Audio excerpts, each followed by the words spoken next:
You can use, yeah. You Okay. introduce her, Sure. and I'll have a closing remark. Yeah, good Over to you, afternoon, Vinod. everyone, and welcome and big thank you, Doctor, for joining us today. And I don't want to spend too much time. I have been seeing your introduction. I think it will run longer than your session. So I'm trying to keep it short and share the more details later on with people. So, friends, Dr. Vandana Shah is a leadership coach and a mentor. She's a certified talent analyst as well as a professionally certified coach from the Indian Coaching Federation. She's a doctorate from National American University in ontological coaching and mentoring. She's also the founder of ARYA, which is involved in coaching, mentoring, as well as in business strategy. I've also seen that she has got a lot of prestigious awards, both nationally and globally, for coaching and for leadership and for being the best women leader. So it is indeed a privilege to have you with us, Dr. Vandana, and over to you. Thank you so much. Those kind words and the introduction. Good evening, everybody. I hope all are doing pretty well today and enjoying the rains. As I see, Rajasthan is enjoying the rains at the moment. So do Mumbai and Maharashtra and so many different parts of the country. Delhi is pouring heavily. I see somebody from Delhi as well, and heavy rains in Delhi, I guess. So, let's enjoy the rains and this session because it's definitely going to pour a lot of uh, thinking of why I did not do it so far and what I really need to do here on.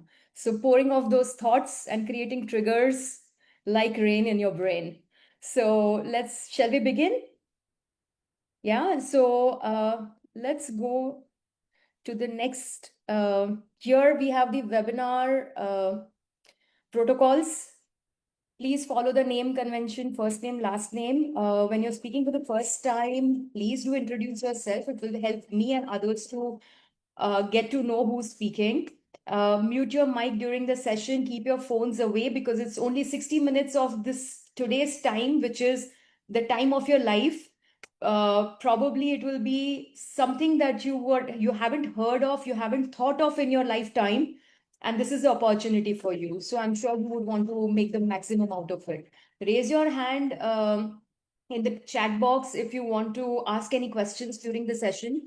And we'll have a lot of interactive conversations. So please unmute yourself when you want to answer any questions that I am asking, and we can continue the conversation here on. I hope this is all clear. Um, so this is a little bit about myself. Mr. Vinod has already introduced and he's mentioned a lot about me. I have done coaching services and leadership work in more than 15 countries in last 24 years that I'm working in the professional space. I've done my doctorate in ontological coaching and mentoring from USA. I'm an ICF PCC certified licensed coach and amongst the first 50 licensed coaches in Asia when people didn't know what coaching is, professional coaching. That's the time I entered in this greenfield industry. In my corporate stint, 13 years in corporate, uh, in HR space, I was heading HR for Etisalat DB Telecom, the company that had 2G scam. And so that will resonate. So I'm just giving that as a reference. And my last job was I was India HR head for Jack and Jones Vero Moda Only Pieces. The brand name is under the umbrella of bestseller retail today also. So the same organization and some of the accreditation and awards and recognitions that I've received. So this is a little bit about myself. I also used to write for American government, DNA Money. I do give a lot of political reviews in newspapers when the leadership regime change that happens, which sometimes it happened for BJP with Jyotiraditya Scindia or Mithun, or you can find a lot of it and you can read that on the internet. It's readily available. So that's a little bit about myself. So today we are going to talk about succession planning. Who after me? So, what are we going to really discuss today? It's going to be the cost of unspoken succession, why we avoid it, the hidden cost with delay, what is succession really? So, we need to clarify the myth. People understand succession as a retirement, what it really means. So, let's clarify those myths and the foundation of succession planning and how to go about it, the framework. So, this is something we will try and cover as much as possible. And we will be able to cover this in 60 minutes only when I have the best participation from your side because it's mutual. When I give you 10 seconds to answer the questions, please go by the timeline and do answer those questions, and let's make it a little quick and more interactive and engaging. And let's start. So here, the cost of unspoken succession. Anybody resonates with this image? You can speak in the chat box. Let me open the chat box here. Yeah. So, if you find anytime I'm asking any questions, you can quickly go ahead and type those. When I ask to unmute and speak, please go ahead and unmute and speak. So this is how we will. But everybody is able to see the image. Yes, it's visible. Visible? Yeah. Okay. So, anybody is able to, yes, absolutely. Bingo, Ayodhya. So, Kailash, you were spot on. This is the history that I would like to bring on. So, we begin with a story of King Shantanu. He was the king for Hastinapur. We all know Kurukshetra war that happened. We all have read Mahabharata. And as children, we have seen those series on the television at 9 a.m. Main Samay Ho. So, that's our childhood fond memories. But there are so many stories in these series. One of them was about Hastinapur. King Shantanu, interestingly, was the one of the best kings of his times. He was wise, he was noble, and as we know, he had a son, Devabrata. Now, very loyal to his wife, everything was going just perfect. And Devabrata, the entire kingdom knew that he will be the next successor. He was such a brave, intelligent, and deeply loyal son and the young warrior. So everybody believed that he's going to be the next king. However, time is not the same all the time. So one day Shantanu is on a trip and he falls in love with a fisherwoman.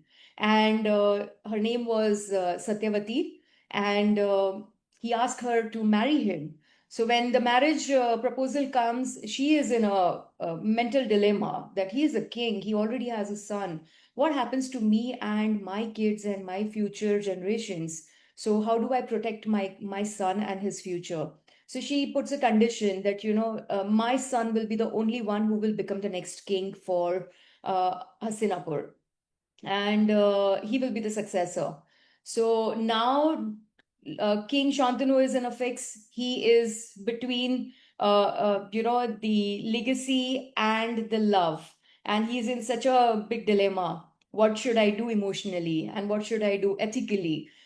But then when it comes to the ears of his son Devabrata, he just decides that I need to look after my father's needs as a good son. And he decides that I take a vow, I will never get married. And, I just give up to claim the throne. So when I don't marry, I don't have kids. And this is how I protect the future insecurity that his to be mother Satyavati has. And this is how the next successor uh, gets in. However, like I said, time is not the same always. And suddenly one day, the son dies and kingdom is completely moved. Now, what happened here is the entire situation is unplanned, cluttered, and there is a decade of instability. There is war, there is bloodshed, there is everything that we can think of in such a situation because succession was never ever formally declared or it was clarified. It was just a myth and it was assumed and understood by people. And this is what happens when, every great dynasty also crumbles when there is no succession that is declared, and it is left to assumptions and, uh, you know, uh, emotions which are playing over it, and the delay that takes over. So this is what we learn from the story, that it can't be assumed. We need to have it vocal, how important succession is. Next, so what is the cost of this unspoken succession? I would like to one person uh, raise their voice, unmute yourself, and please tell me, just like Shantanu, King Shantanu, have you ever avoided formalizing succession because of an emotional dilemma? If you feel you want to just start typing in the chat, please answer your questions in the chat box. How your situation has been? Are you avoiding it?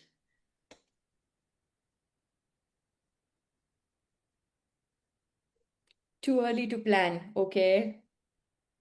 There is never too early or too late to plan because life is so uncertain. Not yet. Manoj says not yet. Who else? Quickly, let's give 10 seconds and be a little quick. Anybody else would like to answer?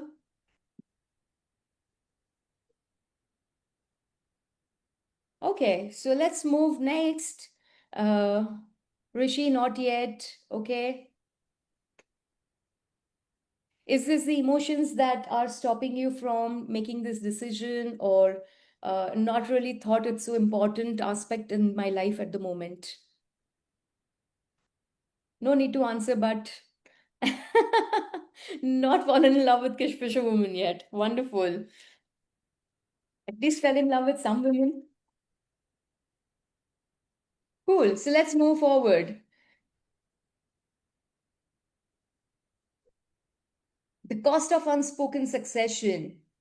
The next question. Do you feel your business is ready to run without you starting tomorrow? Let's answer this question. Maybe in the chat box.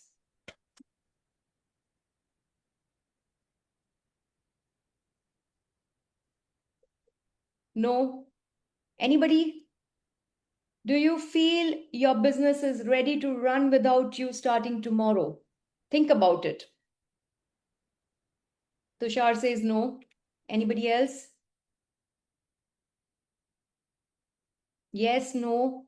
I don't know. I'm uncertain, unclear, not really thought till now. Any answers?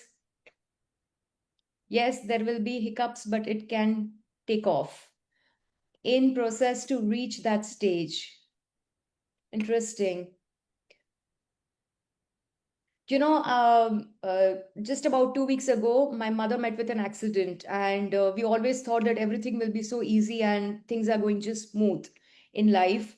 Uh, Everything is well taken care. I can function my business so very well just because I have somebody to support me to look after the back end house chores and running the house in other situations.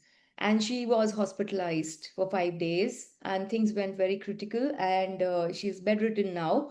Do you think, with that mindset and mentality, can we really have this thought process that my business can really run without me starting tomorrow? Times are so uncertain. Anything can happen anytime. Yeah. So the next question. Again, please answer this question in the chat box. Have you ever had a leadership vacuum in your company? Let it be temporary, but you had a vacuum, yes or no? Do you think that vacuum was a problem? Yes, yes, no, no. Interesting. Anybody else? No vacuum. So leadership is well in place. Somebody could, for Rishi, somebody could really take over in your absence. Let's go to the next slide. I would want now somebody to unmute and answer this question. We'll take two people talking this. We'll allow two people to speak. So whoever goes first. Why we avoid it? Why do we avoid this succession planning? And what is the silent risk behind this? What do you think? What's your situation now and what do you really think? Who would like to go first? Please unmute yourself. Fear is the first. Yourself. This is Dimesh. Okay. Hi, Vimesh. Yeah. So fear is the most important thing Mm-hmm. where you are really not wanting. Many times you are not wanting it to go out of. ऐसी journey PDF संगति अलग-अलग या Please, everybody, unmute yourself when one person is speaking. Let's respect the speaker. Yeah. Yeah. So Vimesh, go on. fear is the primary reason for all these things. First, what I feel that Fear. Fear of what? fear of not giving it to others and thinking that you are the supremo. So that is the reason why you are not also wanting to get a new leadership or anybody superior to you, though you know that there is a vacuum and you are not wanting them to come because of you only. It's not because you cannot do it. Okay, interesting. Who else would like to go next? Please unmute yourself and speak. So I think today the challenge which is being faced by I think most of us is the Gen Z and the next generation which is not wanting to get into your business for some or the other reason, and also you don't see a capable person or the second in line in your organization whom you can trust to be taking over after you. Trust. Okay. Okay. One more person. NK Mehta, he says sometimes, like politicians, we don't want to give chair and we don't like to talk about succession. There is a hesitation, and just like we hesitate to talk about life insurance openly. Wow, that's so interesting, isn't it? I want it, but I really cannot. Who else would go next? One more person? Nobody? It's a fear. How do I speak openly like an insurance? Okay, so let's move. The next one. Interestingly, what I heard is fear. Sorry, yes, somebody. Okay. Interestingly, what I heard from Vimesh was fear. There are fears which are known and unknown to us. Uh, we don't have next generation that Kailash says who would want to come into the business or be the successor for the business, and we don't trust the second in line or our leadership in the organization to give away or give them that power position or hand over the business. Still, anybody would want to speak? 10 seconds. Okay, so we move next. Now, what is the truth? Let's see the truth. Answer this question before we understand what we really go through and what really stops us.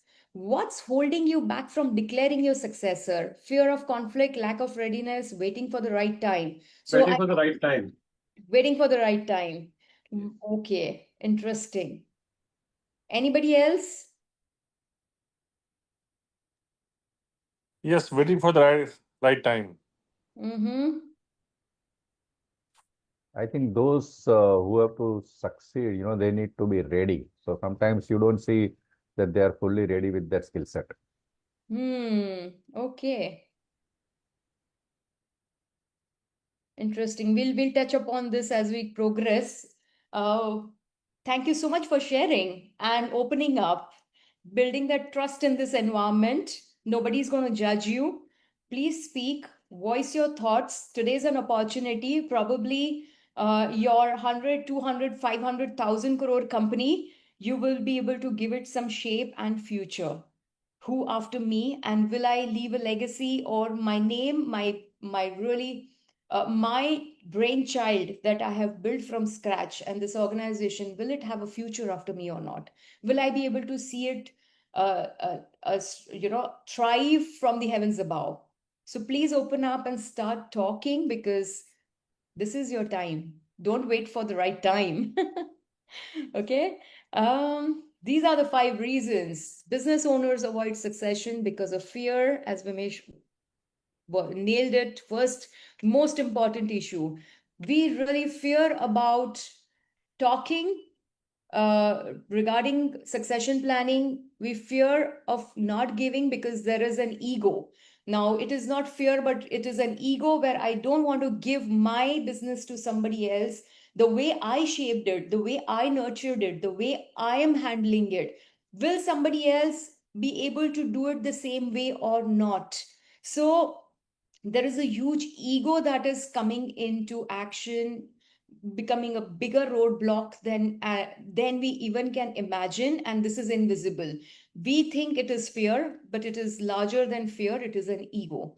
And what is ego? Ego is nothing but underlining fear, which we don't know what kind of fear they are. Fears are hundreds of types of fears are there. Which type of fear we really don't know, but it is underlining the ego. Lack of time. I don't have time at the moment because my business needs my time and attention. All this can take a backseat. This will happen in future. I'm just 40, 50, 55, 60 x age, and I still have a lot of time to plan about it, to look into it. So my time is pressing for the business and not for creating this future for my company, giving it a life after I'm gone. So there is trust issue, as rightly mentioned. We don't trust the next generation. We don't trust whether the next generation or the successor is ready. We don't trust whether they will be capable and competent to take over this power and this position or not.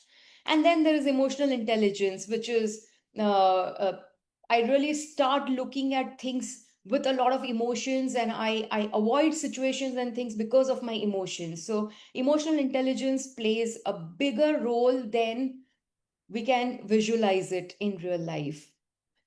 So that's the 5 reasons. Anybody would like to add to this?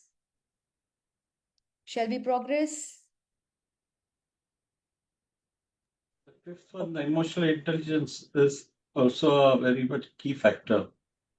And with emotional intelligence, also with the emotional attachment, that you keep on thinking on that factor, which does not allow you to depart, and you are not able to do the succession. That is Right. also one more key thing which I feel. You can go ahead. Thank you. Thank you. So what is the risk of avoidance? What happens when we avoid such situations? Anybody can think, what will happen when I start avoiding this? Anybody?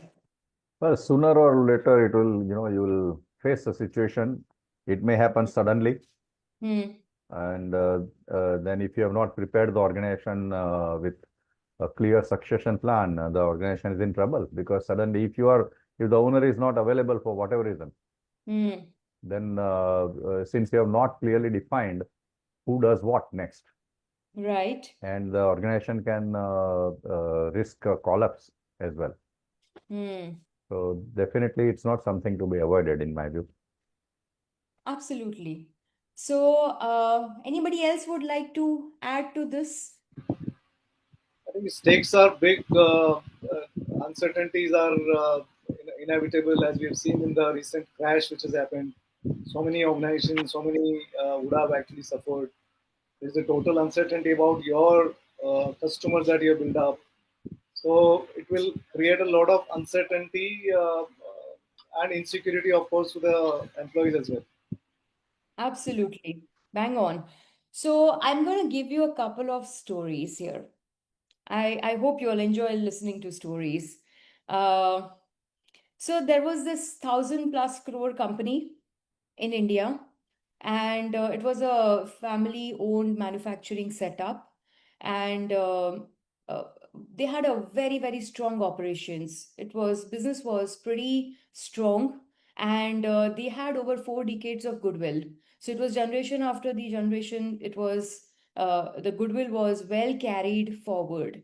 And it was it was founded by a very charismatic leader, and he was the first generation entrepreneur in their family. But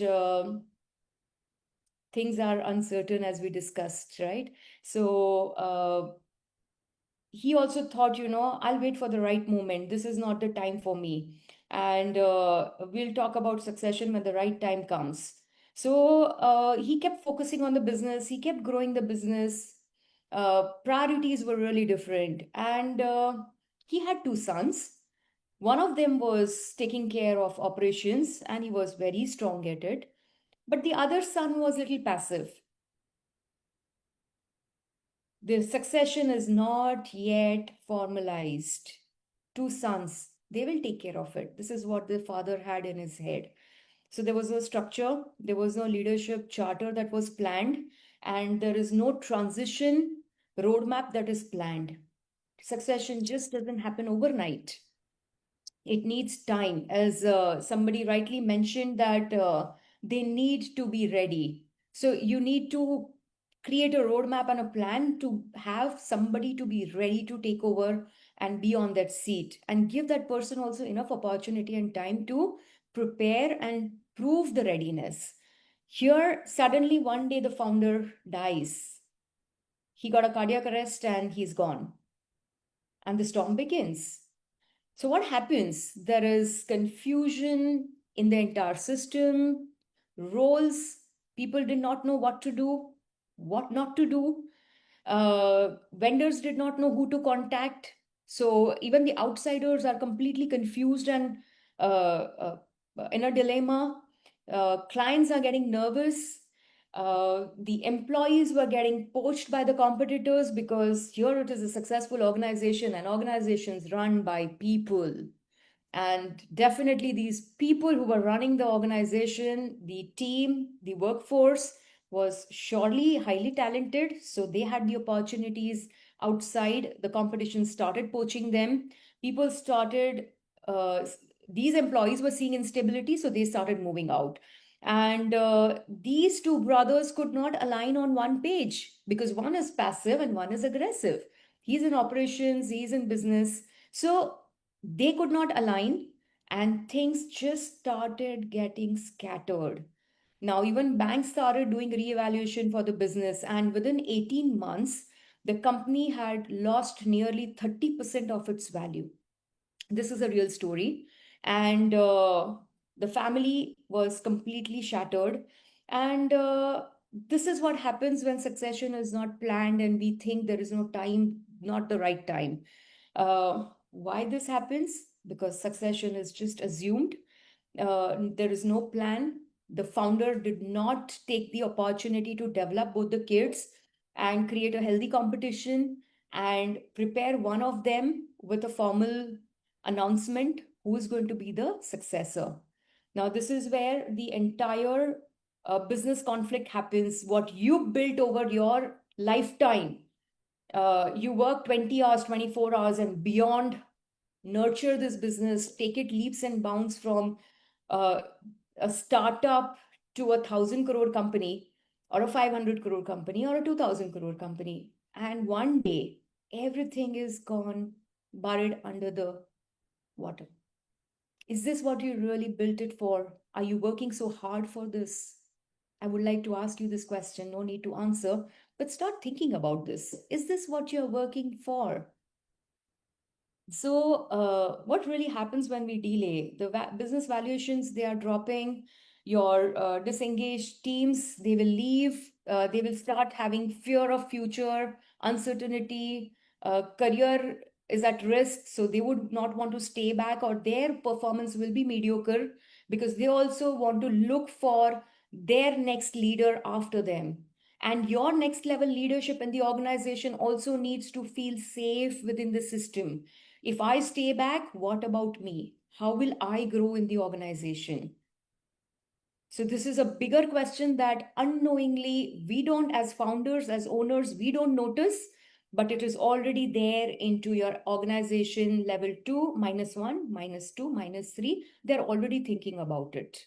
If you are 50 plus. So you really need to start planning after 40. It's very, very, very important. And then the politics that's there with the families, and others outsiders will start taking advantage of the situations. So this is one story, but if I look at the other side, this is a story from my first job, the organization that I worked. I started my career 25 years ago. It is Bombay based organization in Nariman Point, Mithil Towers on the 9th floor. And I still remember as a business owner, he kept telling me, my children are not interested in business. And this is the same story I heard from my clients as well. They kept saying, so I work with a lot of CEOs, CXOs, multinationals, politicians, judges, bureaucrats, startups, professionals, artists. I do coaching for diversified professionals. So many of my business clients as well, they do tell me, that, hey, Vandana, you know what? My children are not interested in the business. Somebody just mentioned in this group as well a few minutes ago that the next generation is not interested. They just don't want to come in the business. And I have built this business with my life's work. How can I hand it over to an outsider? What should I do in this situation? And they kept waiting and waiting that I will find one day somebody will come in my eye, and then we will see whether I choose him or not. Not choosing anyone, not preparing anyone, just continuing, just doesn't work. And in silence, in hope that someday something will change, the truth doesn't change, your situation doesn't change. Nothing is closing without your choices, and not choosing is also a choice that you have made. Not making decision is also a decision that you have made. Not trusting on your next level leadership that somebody can be recognized, maybe a couple of them could be, I can start developing them, get a professional and start developing them and see who is the right one, who can beg that position for me, who can be the successor. Now, keeping that also on a hold or just thinking about it at the back of your mind is also a choice that you're making. So these are your choices. Not doing is also a choice. And unfortunately, it often becomes a costliest affair in your life. Your organization, your future, this is like your brainchild, and your child is at future stake. It will get on a ventilator someday.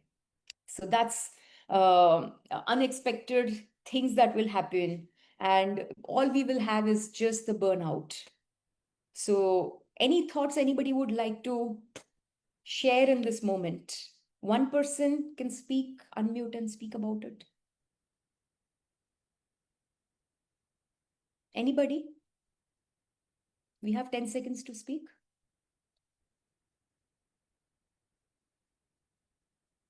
Did I puzzle you all so much? Yeah. Hello. Yes. Yes, Yeah. Nilesh. Yes. I think the succession plan can be a combination of the successor and the part of pillars of the employees who have been there with you for more than 10 years. Not necessary. Why 10 It years? can it can be because people who have worked with you for a long time, they know the working style of the company, they know how the company operates, they know the nitty-gritties of the way it is being done, and the new successor who comes in definitely needs to be trained. But at the end of the day, the person who have worked knows the culture of the company as well. So, don't we think 10 years is a very long time? Everything can change. Maybe the successor you are thinking may quit the job and move somewhere else as well. No. I think you have mistaken. Okay. The successor, suppose if I am talking of my son as the successor, who is a Okay, newcomer from the family. Yes. from the family. Okay. And Within the system. Yes.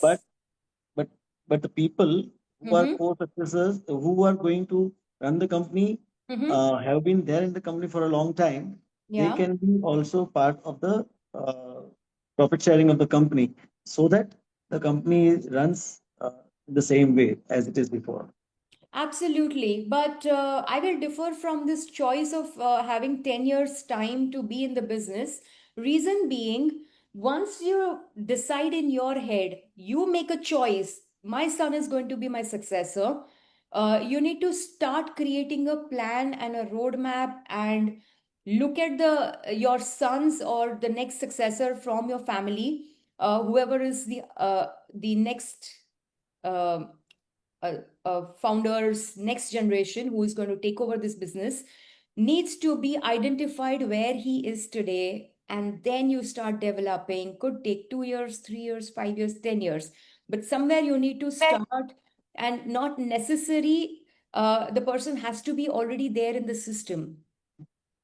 It is No. not important So that the your son needs to be in the business for 10 successor years. is a newcomer, but people who will support are the key people who have been there in the system for a long time. That's what I'm trying to convey. Oh, yes, absolutely. They should be there in the system for a long time. And these are the supporting people that you're saying who will support him to groom himself and develop. We will come to that strategy part, how it should be done, the foundation, and how we should go about it, the framework. So, what does succession plan look like? Is it a retirement? Does anybody think that I am going to retire and I just don't want to give away my retirement and my power and my control and my hold from the business? So this is one of the biggest underlining unknown threat that a business owner feels, to let go. It's just like letting go. It's like handing over from my hand to somebody else's hand. So we feel that it is, I'm going to retire. It looks like I'm going to retire from this business. So everything is just going away from my hands. What I built from scratch is no more going to be mine. It is going to be somebody else's. So this is something which is the fear, the limitation, the ego, the emotional part, uh, all of it put together. The 5 blocks that we saw will be playing together a cumulative ball in your life, which will be creating the action for you. And this is how you see succession plan as. Whereas in reality, it is not a retirement. It is giving in your life's work to somebody who is going to take it to the next level. And you will enjoy supporting as an advisor, being in a chair with the successor till you want to continue working, and enjoy seeing the growth with the new generation, new brain, new head, new way of thinking, new way of doing, new life, new patterns, new people skills, new strategies, new innovations, the complete new education that they bring along with them on table, all of it put together is what succession plan looks like. So what are the foundations for planning? Choosing someone and preparing someone. Now, it could be from inside the organization, inside your family, or it could be somebody from outside. Somebody speaking, Nilesh? Okay. Sapanda, please mute yourself. Thank you.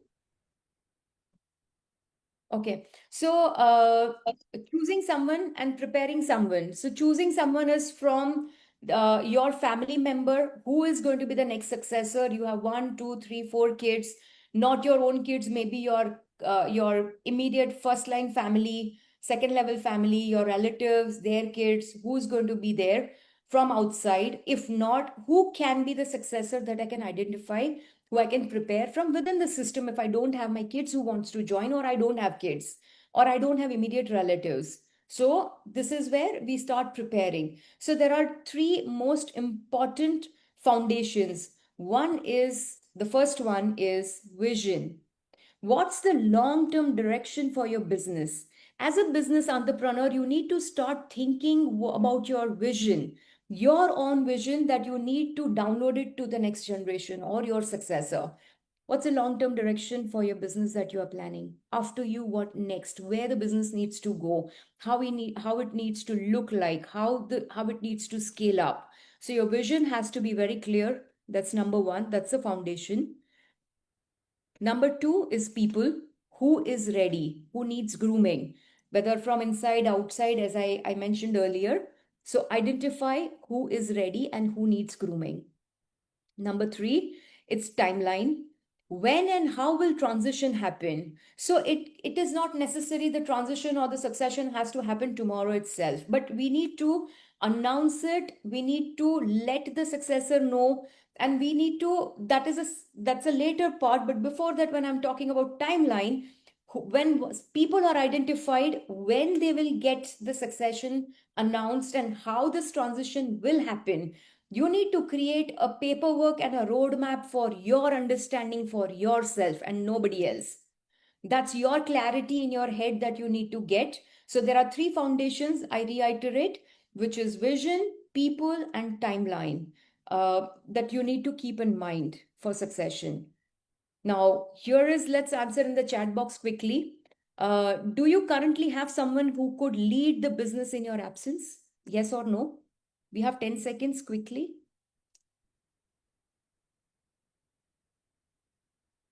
No, not yet.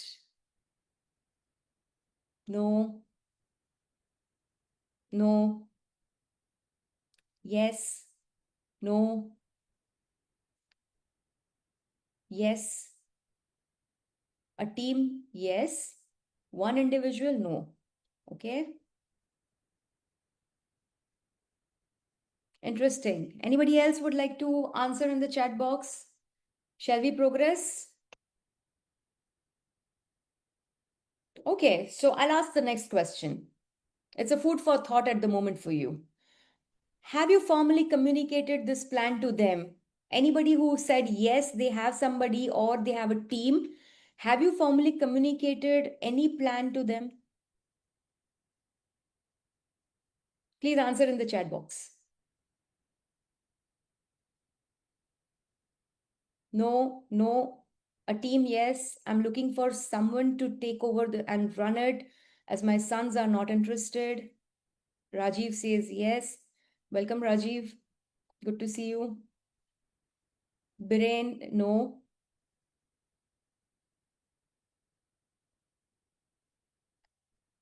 NK Mehta says from ISODA, also fine. Interesting. Please nominate yourself to NK Mehta. Okay, so let's move. So how do I begin today? Is my next question. I don't have answers. Would you like to know how to begin today? I don't have a family successor yet, and I don't want to immediately bring someone from outside as well. So then in that situation, what do I do? Because I don't want to plan it immediately, right? So what do we do about it? 3 pointers. Very important, you build an internal leadership bench. They will take care of the business when even you want to go for a short trip, you are away, some uncertainty happens. At least there is a leadership bench which is ready.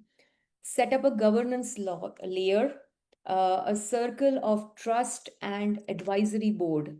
Very important, again, because this layer will create a foundation of values in the system, in the organization. A circle of trust is very, very important. And as advisory board is a place where when employees, people, they feel cluttered, they feel uncertain, they are in doubt, they are not able to make any decisions or choices, they have an advisory board they can walk up to. It's a very, very helpful space that is created for the organization employees. Design a continuity plan.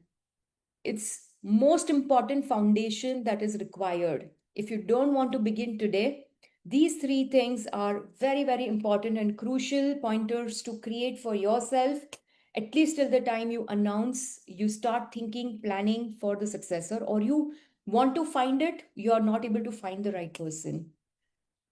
Okay. Now, what is the framework? Let's go step by step. Make key roles in the organization. You need to map which are the most important and crucial roles in the organization without which your business will have difficulties to function. So map those, you assess those roles' readiness. You assess your immediate next line and the following line, those two layers readiness in the organization. You define the timeline if they are not ready, how and when you want to create them and develop them to be ready to run and function. And engage a professional to create that successor.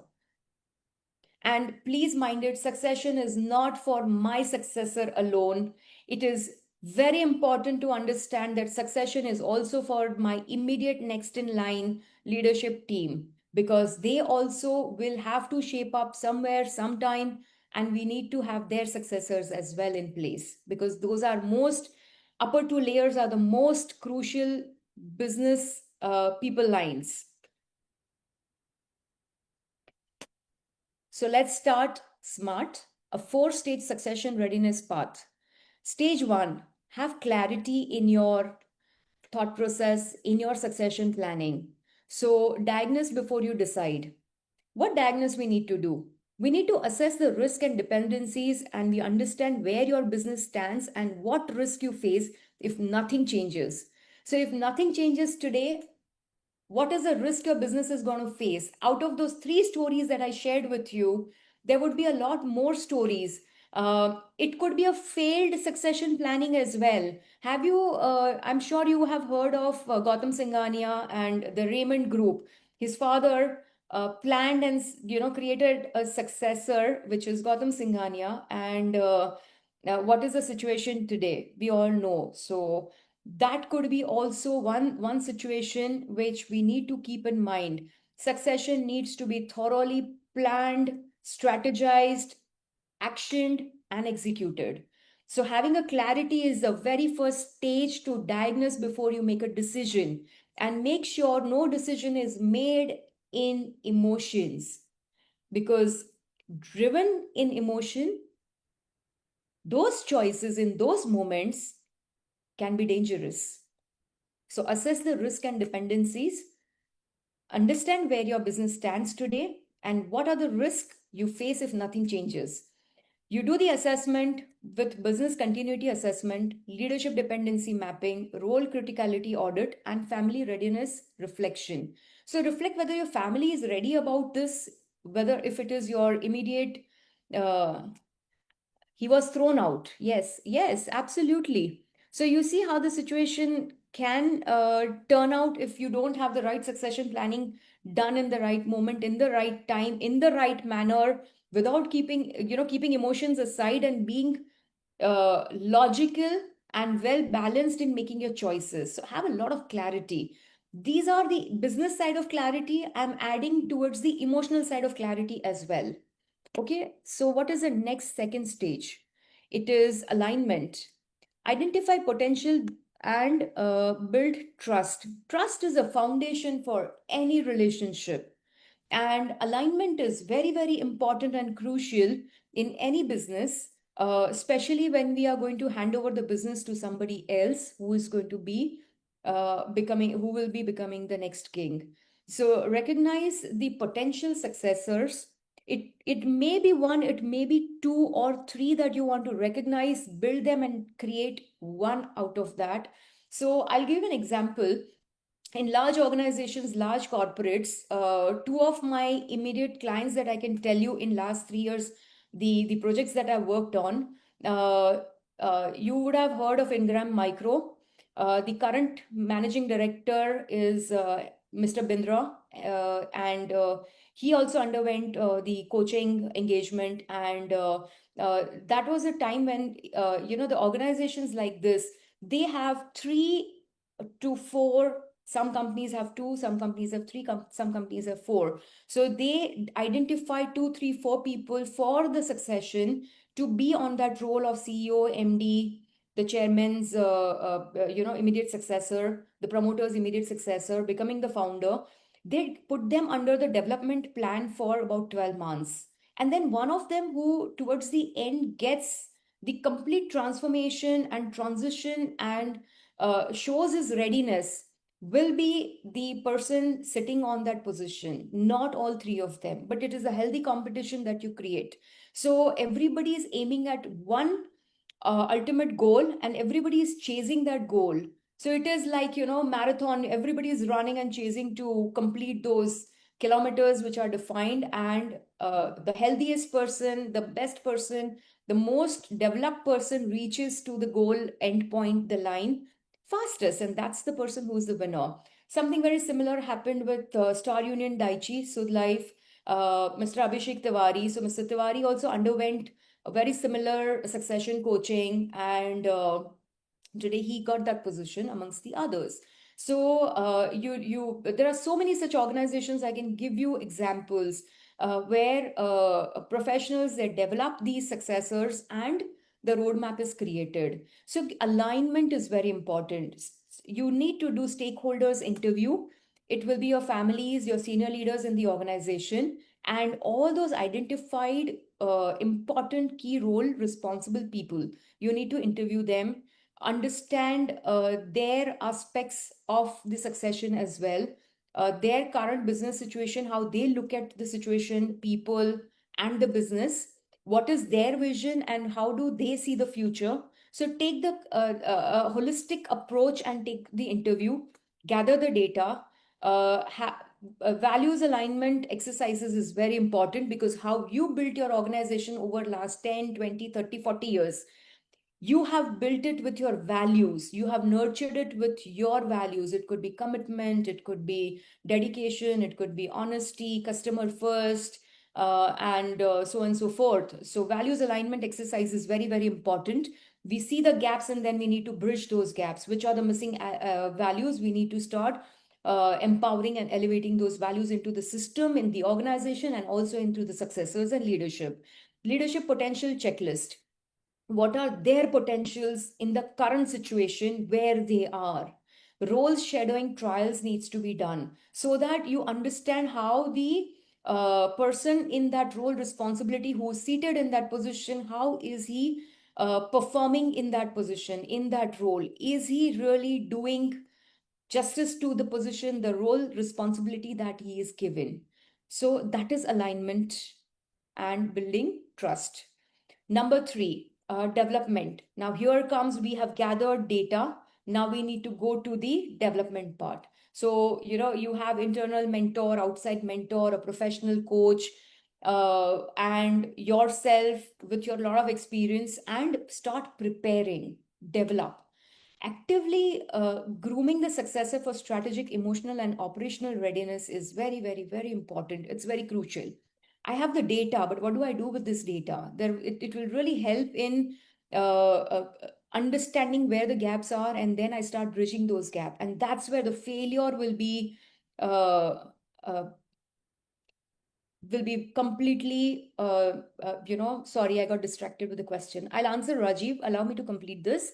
Your professional executive coaching, development for successor, business acumen, and decision-making projects, communication and influence training. So these are very important areas and soft skills that needs to be elevated and developed, because when you are on a leadership position and you are at the top of the pyramid, you really enter organization not only from internal side, even from the outside, your customers, your vendors, your business, your family, everybody is looking at you and you are at the top, and it's a complete silos position. So you need to develop the person with communication, with influence, a lot of those soft skills. Emotional intelligence elevation is par excellence requirement, because if you are not emotionally intelligent, your people will start feeling threatened, because they are used to working with you, and the new leader who's come in is not emotionally elevated,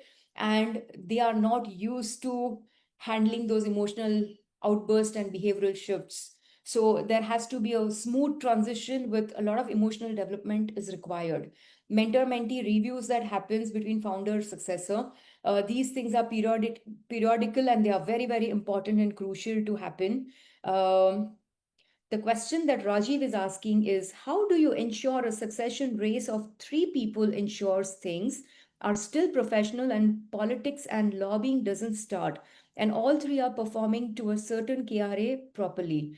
Because most KRAs may overlap. It is identified and it is well told to communicate it to all the 3 successors. So whether there are 2, 3, or 4, all these successors are well communicated.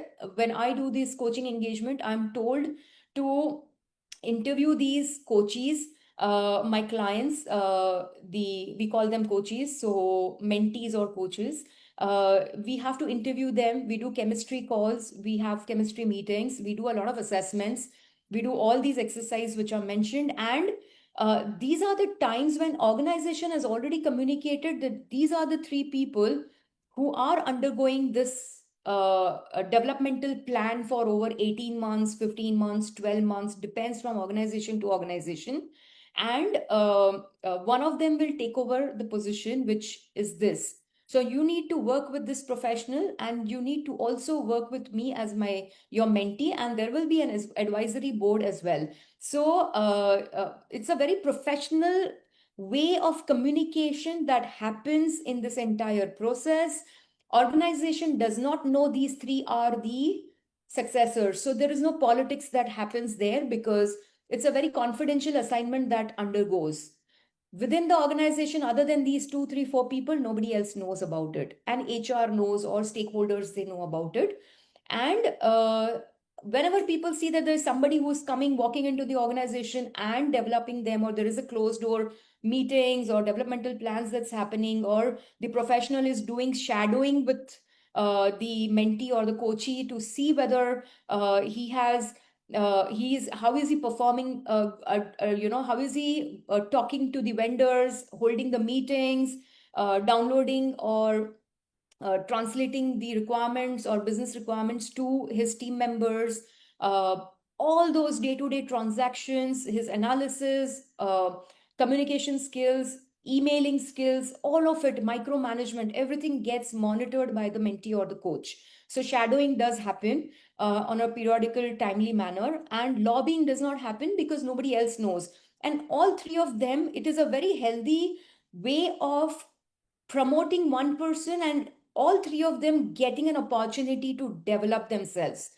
And whether they are there at the position towards the end, one of them will reach there, the rest 2 will not reach there, because it's definitely race, only one person is going to win. So it is well understood, nobody gets a heartburn, but the coach, it is a responsibility of the coach.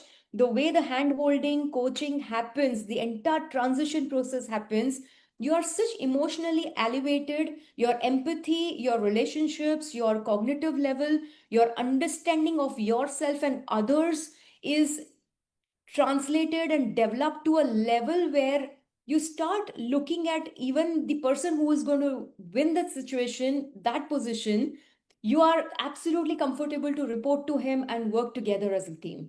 And that's what a shift in your perspective, into your mindset, a team working model, putting others ahead of you, because that's what a leader needs to do. It is not me anymore. So there are such hidden, deeper soft skills that a coach works on. So I hope, Rajiv, I've answered your question. No politics.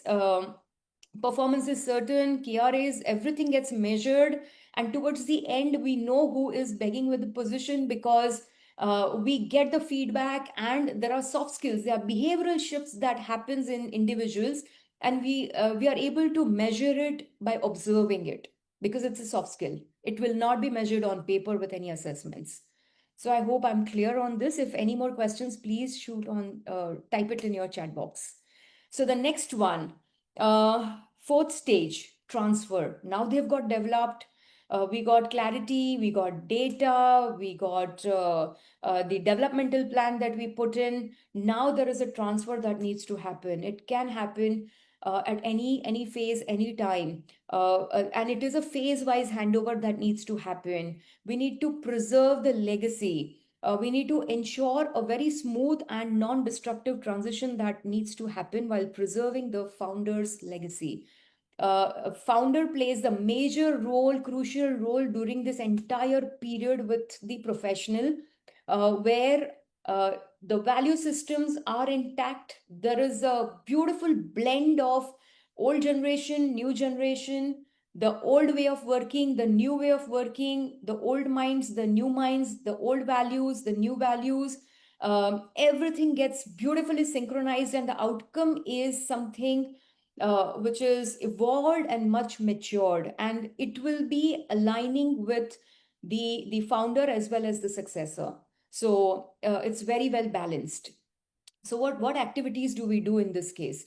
We define the timelines, we and the transition milestones. How are we going to transition phase wise with the time? Communicate role shifts internally. So there will be a lot of internal shift also. We'll need to take care with the leadership teams, and the communication also needs to happen accordingly. Co-leadership periods, dual authority. So there will be times when there will be dual responsibilities that will be given, so that the transition and the learning happens in a smooth phase-wise manner, and transition can go absolutely smooth.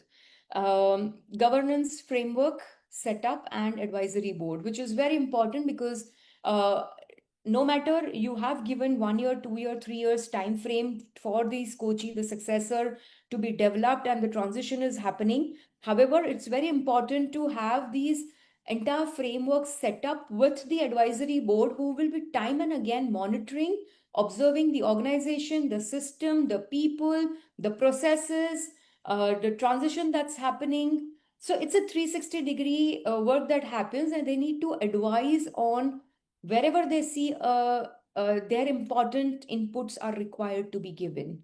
So this is the way a 4-stage succession readiness path is to be developed and created. Those who have not yet planned, please start planning, because times are quite uncertain. We really don't know how life can unfold for us. We might be talking today and we don't know what our tomorrow would look like. So succession doesn't begin with a decision, but it begins with a conversation. So please start mapping yourself, map where you stand and where you go next. This is a little bit from my side. Please unmute yourself and ask questions. I'm more than happy to answer your questions. How much time do we have now?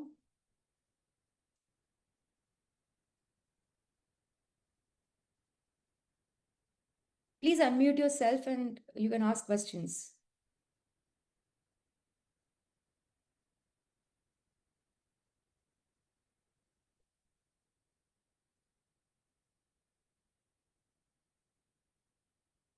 I can't hear. Okay, Kailash.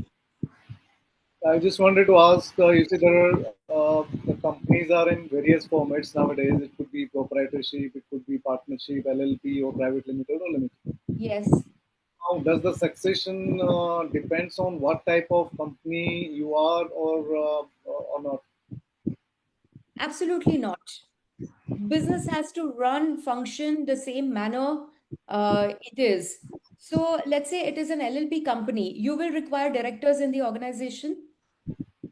Minimum 2 Yeah, so, directors so are there is a required. catch there. There is a catch there that in case of LLPs or private limited, you can have directors not necessarily from your family. Absolutely. So you need to develop somebody who will be a director after you. Yes. You can introduce in case of LLP, let me answer this question. In case of LLP, you have 2 directors which are mandatory minimum required. So let's say today you and your partner, 2 people are there. You have a son. Your partner also may have somebody who will carry forward his legacy. You both need to discuss it internally, and you need to plan who will be the next who will be introduced as directors. So they can start preparing themselves. You can give them their directorship rights You can, board can pass a resolution and give them limited rights to begin with, and after you, at least they can get the full rights. So in this case, it will not be succession planning; it will be addition of. But they need no. It will be a succession planning. It will be just a title or a label will be succession, not a succession, but a director. But it will be certainly a succession planning after you. They are going to take over the business. So aren't they your successor? It's just that he will not be called as managing director, founder, or the CEO. He will be called as a designated partner or a director. Okay. Thank you. He needs to know the business. He needs to know the nitty-gritties. People need to start accepting him as the leader. So it is a beautiful transition that we need to plan it so that your successor is at least the acceptance level for the successor, his readiness is there.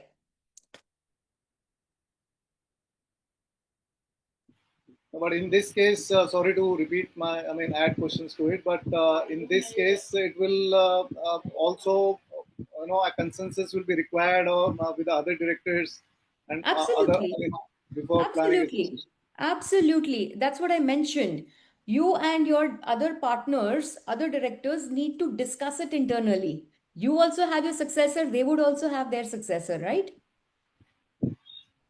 Not necessarily, they may not plan simultaneously. There could be successor later on. That's okay. So maybe whoever is ready can at least start their planning. Yeah. So you need to mutually discuss and come to an agreement. How this is my thought process. This is how I want to bring in my successor after me. And how about you? What are your thought processes on this? Have you considered this? I am planning to develop my son or XYZ to take over my legacy after me. So this is my roadmap and my plan. So what we discussed earlier, you need to create your foundation and those answers you need to create for yourself, the previous slide that we discussed. So once you are ready, you need to formally then discuss it with your partner. Okay. Thank you. Any other questions?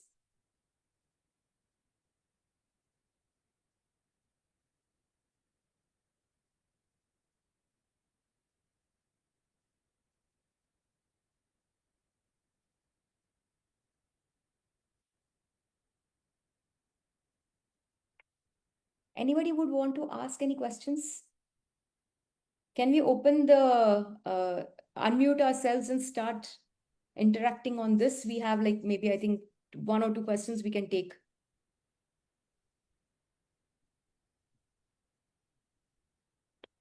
Biren bhai? बोलिए जी. Thank you, Kailash, for being a great audience. I really appreciate this. Yes, Mimesh. No, I'm just asking. I'm provoking members to if they've got any questions. Biren bhai has got a fantastic successor and team. So I'm sure Biren bhai must have definitely benefited with this session. Of course. That is why we attend, right? To benefit. Yes, Knowledge exactly. is always useful. Knowledge from experts who have been there, done that. It is always useful. And that is why I wish more people would have attended the session. She Yes, is yes, very Biren bhai. valuable. The point is that I think it's very important what one of the takeaways for me from this session is that you don't have to communicate the decision. You have to start the conversation. I think that is a fabulous statement. I thank you so much, Vanna, for that, because I think I'll do that. Yes. And more importantly, we have got at least 17 Gen Zs in ISODA, where both the new generation have just joined and are with their first generation business together. So they both are both of them are members at ISODA. So this session for them would have been fantastically helpful for them. But definitely yes, Biren bhai, please put it onto the social media of our WhatsApp group so that people can at least see the recording and get the benefit done. Sure. Thank you, Biren bhai. Sure, thank you. Prashant, you are quite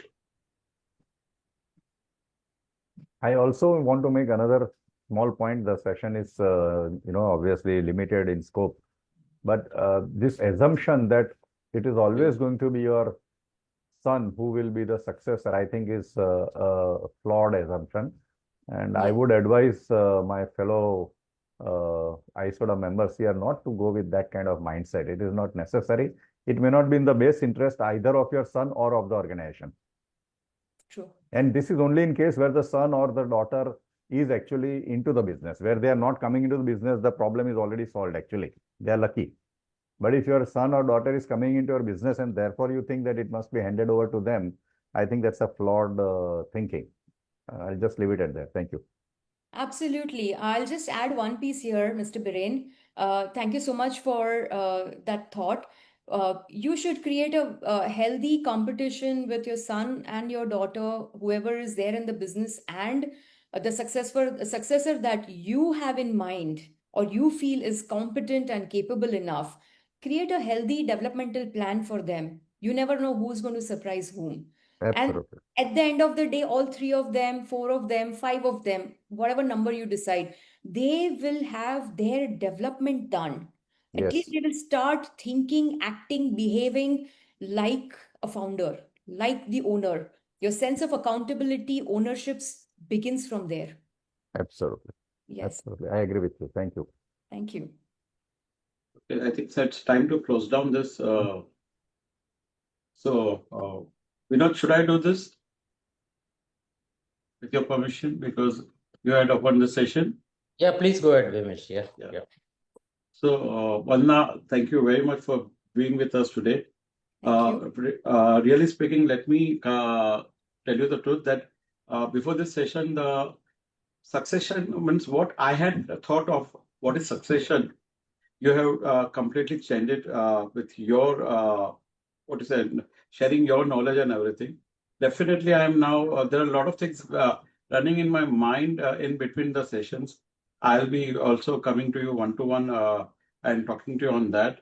But there will be a lot of different perspective now. We all can look into about the succession. In between, few of Nilesh Kuwadi also shared a different way of succession by involving your employees also as a succession. Nilesh, that was a one very much fantastic share, and I think you are practicing that very successfully. That is the reason why you shared this. So Yes. thanks, Nilesh, for bringing it to that. So I believe that delegation along with mentoring can really help a good success. Yes, Nilesh. Yeah. So, Vandana, thank you very much.